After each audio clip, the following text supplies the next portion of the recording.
আছে। আগামী 5 তারিখ হলে এখানে জমায়েত করলে রাস্তাটা বন্ধ হয়ে যায়। আমরা যত নিয়মে ইন্দ্রপুলে জমায়েত করব।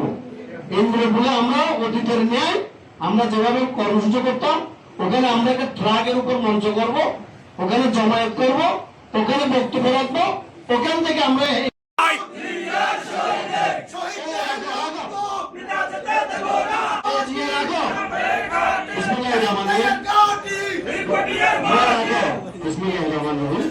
আসলে এখানে বক্তব্য আমি নিশ্চিত রাখবো না, বক্তব্য রাখার সুযোগও নাই।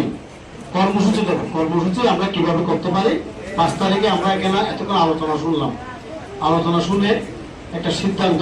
সে সময় পুলিশ প্রশাসন এবং বিভিন্ন হুমকি ধমকির টেলিফোন এখানে আসতো। আজকে সেখান থেকে মুক্ত হয়ে বিগত 1 বছর ধরে আপনারা আন্দোলন সংগ্রামের ফসল ভোগ করতেছেন। অন্ততপক্ষে আর কিছু না হোক, আপনারা তো ঘরের দরজাকে বললে আমার নেতা আমাকে সহযোগিতা করছেন, আমার পারিবারিক সমস্যা হলে আমার নেতা সহযোগিতা করছেন। বাইরে কারোর সাথে আগে পেশিস্টের কারণে আমরা থানায় যেতে পারি না, আমাদের অভিযোগটা কোনোখানে আমি উপস্থাপন। আসসালামু আলাইকুম।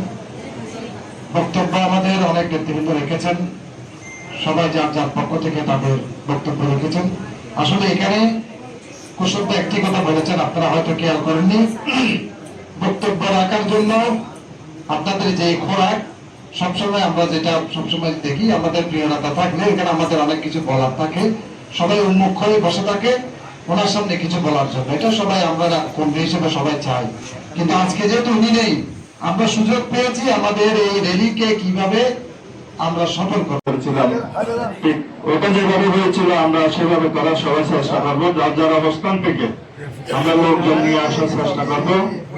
আরেকটি বিষয়, আমরা মনে হয় বিএনপি এখন ক্ষমতায় এসে একটু গায়ে অলসতা ভাব হয়ে গেছে, আমরা সাংগঠনিক ভাবে।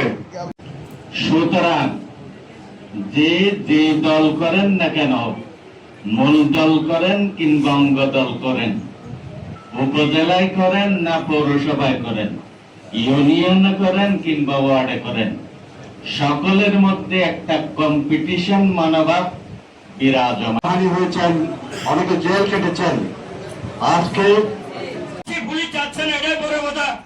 বিএনপির নাম করে আপনি কমিশনার দাঁড়াবেন, মেয়রে দাঁড়াবেন, কলার লড়ে হাঁটতেছেন, এটাই বড় কথা। কি পাইছে কি পাই না এটা বড়। সিনিয়র নেতৃবৃন্দ এবং বাংলাদেশ জাতীয়তাবাদী যুব দল, স্বেচ্ছাসেবক দল, শ্রমিক দল, কৃষক দল, মহিলা দল, অন্যান্য পক্ষ থেকে তারা তিন সভা এবং সংগ্রামী তাদের প্রতি বিলম্ব শ্রদ্ধা জানাচ্ছি, তাদের রূপের মাত্রা কামনা করছি। আমাদের তাহলে আমার মনে হয় যারা হবে, আমি আমার পটিয়ার পৌরসভা কৃষক দলের প্রত্যেকটা ওয়ার্ডের নেতৃবৃন্দকে সাথে নিয়ে ইনশাআল্লাহ আগামী 5 যথাক্রমে আমরা এখানে পটিয়া বিএনপি অফিসের এখানে আমরা সবাই একত্রিত হব। এখান থেকে আমরা এই যে জুলাই হচ্ছে, জুলাই আমাদেরকে অন্যায়ের বিরুদ্ধে প্রতিবাদ করতে শেখায়। জুলাই আমাদেরকে অন্যায়ের আমাদের পটিয়া উপজেলা পৌরসভার সিনিয়র অঙ্গ সংগঠন, সকল অঙ্গ সংগঠনের সাথে পরামর্শ করে কর্মসূচি নেওয়ার জন্য তিনি অনুরোধ করেছেন, অনুরোধ জানিয়েছেন, নির্দেশনা দিয়েছেন যে 5 করেছে তারেক রহমানের নেতৃত্বে।